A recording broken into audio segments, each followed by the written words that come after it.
Wheel seal was leaking. Scared to do this project because, well, there's no information about these out there. Well, you can go to your Bobcat dealer, they'll have it, or Doosan. But the internet, YouTube didn't have anything. Bobcat stuff had really complicated drivetrains. You had to take apart everything up here.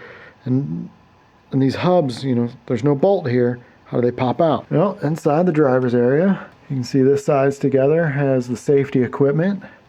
All I had to do is take out the safety equipment and this plate.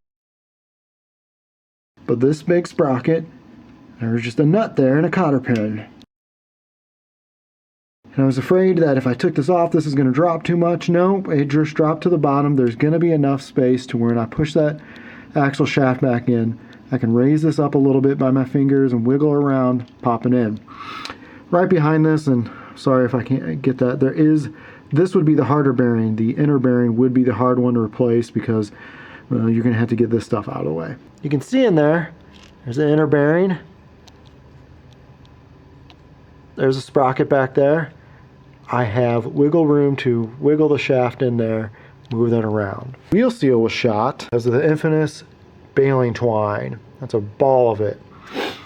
It took out the seal. Well, it's been quite some time. Water got in there, pitted the bearings. Then I found the inner race, add some pitting on it. There's no good lip in here. Pull this out. I cannot do it from the inside to push it out like normal. How do I get this? Buy a special tool to pull out? No, thank you. I have a welder.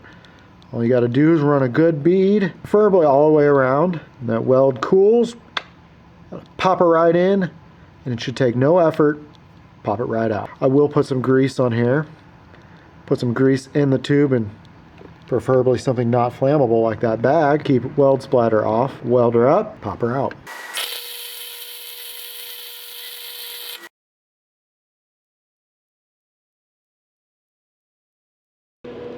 See, quick and dirty. And as you can see, all of the flux welding and the splatter, that grease probably saved all those surfaces. See right there, there's a good example of how it's shrinking away from it. I think I still need to give it more time. I think my mistake here was I didn't do a thick enough bead around there, thus getting it hot enough to shrink with the weld. So I ended up just putting a plate on there, tapping around. The bearing definitely moves.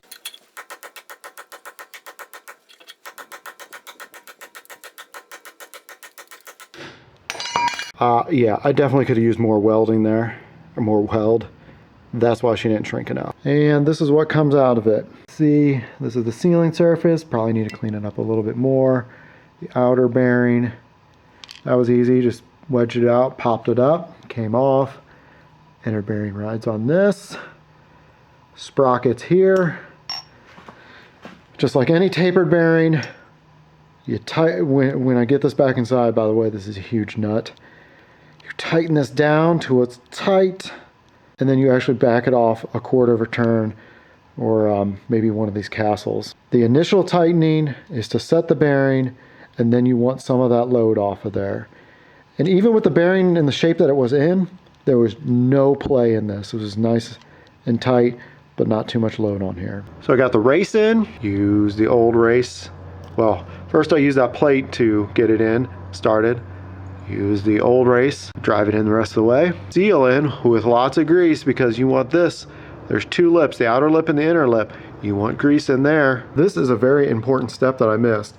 Getting this bearing on here. What I did was I had this off, just laying up here. Used the heat gun, heat her up. That is high temp grease.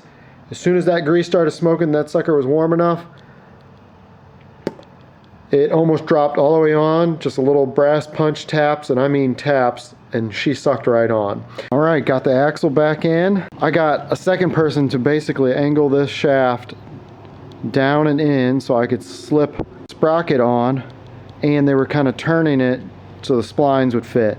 From here, I tightened that nut on, tightened it on just enough, backed it out just a tiny bit to get the castellated nut to line up with the pin, reseal this plate, put the safety latch back in. Now the whole reason why I did this one is because I found baling twine, took out the seal, decided to look around, found this one was just seeping a bit, not totally out yet. all because of baling twine. Hopefully I caught this in time. And next I'm on to these hydraulic cylinders. Sealed these up, now I gotta do the others.